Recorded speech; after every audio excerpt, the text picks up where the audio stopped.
Okay, mag-ampo kita sa ngalan sa man sa anak sa Espiritu Santo. Amen. Lord, daghang salamat sa tanang mga grasya nga among nadawat, labi na sa mga niaging mga bulan nga imong ipanghatag ng mga grasya kanamo. Daghang kayong salamat sa tuig 2025, Lord, sa tanang mga grasya, kayuhan og sa akong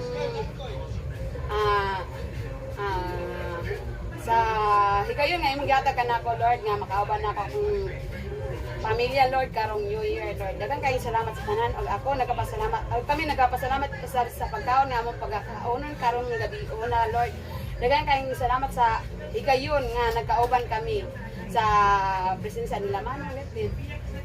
Isa na ako mga kaigsuonan, Lord, nga makauban ako nga mukaon karong paniyapon, Lord. Daghang kayong salamat sa mga grasya sa tanan, Lord. Ako nagapasalamat, kami nagapasalamat sa tanan, Lord. Daghang kayong salamat sa imong anak nga si Jesus Kristo among Ginoo. Amen.